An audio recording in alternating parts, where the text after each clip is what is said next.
Kick has officially entered uncharted territory after they launched their creator incentive program where they will pay their creators an hourly wage to stream on Kick. I made a video a couple months ago when the whole $16 an hour for all Kick streamers rumor was going around. Well, now they've actually launched this program, and some streamers might actually be making that rate, but the chances of us finding out who is making what is not good. I tried to get that answer from a few people actually, and I got this emoji as a response. But let's talk about the announcement, what it means for these creators and the streaming industry as a whole. We'll take a closer look at the first class, and I have 3 questions that I would love to see answered by Kick. If you haven't done so already, please do hit that like button and subscribe. Leave me a comment. It really helps push this video out into the YouTuberverse. Your support means a lot to me, so thank you for doing that. All right, the first class of 33 Kick streamers will now be paid an hourly rate on top of their existing 95% sub split. That is a fact, and it is an absolute game changer for the world of streaming. Don't care if you're a fan of Kick or not, it just is. And I want to say congrats to those creators, and kudos to Kick for trying something new. Meanwhile, you've got Twitch doubling down on taking 50%. Yeah, they do offer a little bit more with their Partner Plus program, but that's super hard to achieve. And even though it is a premium tier, it's on par or lower than most other entry-level revenue splits out there. Will any of these platforms respond to Kick's new payment model? Twitch is too stubborn, YouTube doesn't really need to adapt, so I'm guessing that nobody else is going to be trying hourly pay anytime soon. But Kick seems to be meeting and exceeding expectations with the features they've talked about implementing. They've launched their incentive program with a variety of creators, from gamers and gamblers to musicians and woodworkers. And I would assume that this is the first group of Kick partners because I've heard those in the first class refer to the creator incentive program as the partner incentive program. So my understanding is that these terms are synonymous, until I'm told otherwise. Because after all, being paid an hourly rate to stream sounds like a partner perk, does it not? And before we dive into the meat of this discussion, I want to talk about some terms that I'm going to be throwing around, mainly the statuses on Kick. There's been a lot of confusion within the Kick community on this topic. They rolled out verification earlier this year, and a lot of creators just assumed that being verified was the same as being partnered. By now, it's been made pretty clear that these are not the same. Kick has 3 statuses: affiliate, verified, and partner. They all have different benefits, but to the aforementioned community confusion, at least visually, it is hard to tell the difference between a verified and partnered streamer. So maybe Kick will introduce a new partner badge at some point to help provide that distinction for us. Now that that's out of the way, let's talk about the first class and how confused I am by trying to figure out the requirements for any Kick status not named affiliate.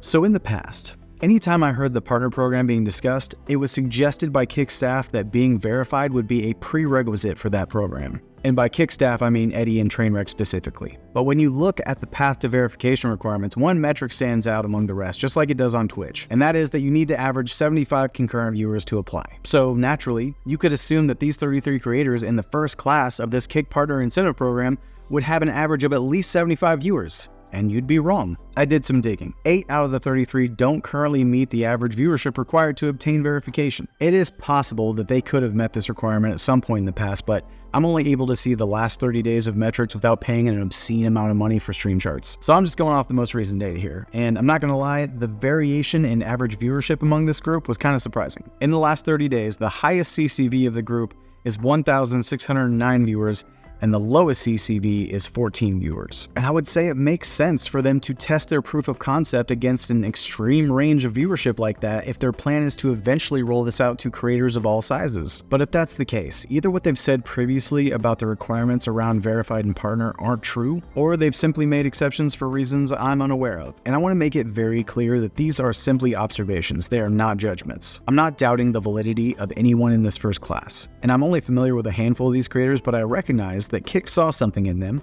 and rewarded them with a contract, and I respect that. I'm just trying to make sense of some of the comments that have been said in the past and how that relates to this most recent news. Personally, I'm a fan of this approach. It's actually quite refreshing to see a partner program that doesn't only value a streamer by their viewer count.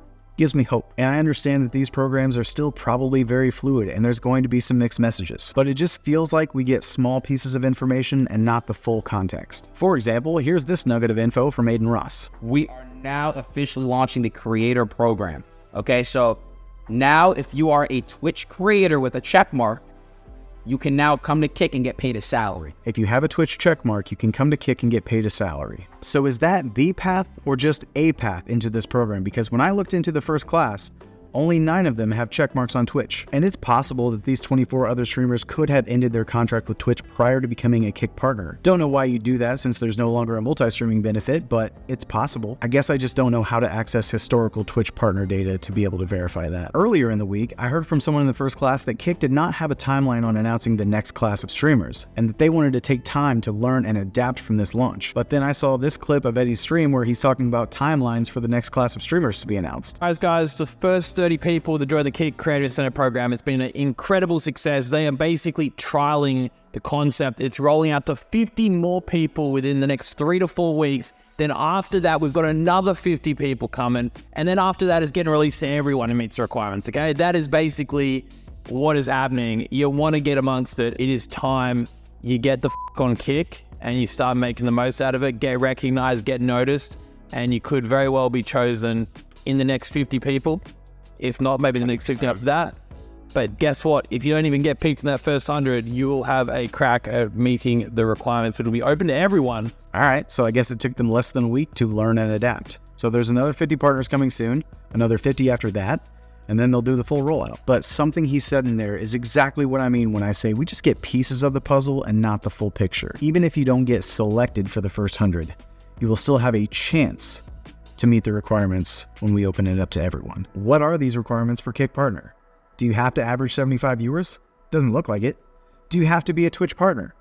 Not that I can tell. Assuming that all these contracts have expectations from Kick written into them, it might be the case that all you need is dedication to the platform and to demonstrate that you're building something on Kick. All right, these are the 3 questions that I would love for Kick to address. What is the actual criteria for being verified? If this is the first step in becoming a partner, I would love some clarity here. Sure, hitting the numbers listed in the achievement section of the creator dashboard is well defined. What still confuses me is the Kick staff hall pass verification. I've seen Twitch partners verified and monetized in the middle of or even before their first Kick stream. So it does seem that they would make an exception for something called sweat equity, or swequity as I call it. They earned a badge on Twitch, let's give them one on Kick. Kind of like a one-time status match with a hotel or airline. It's a great perk. But what about the Twitch partners that I've seen denied for verification?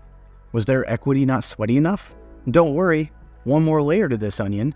What about the non-Twitch partners that I've seen instantly monetized and verified on Kick?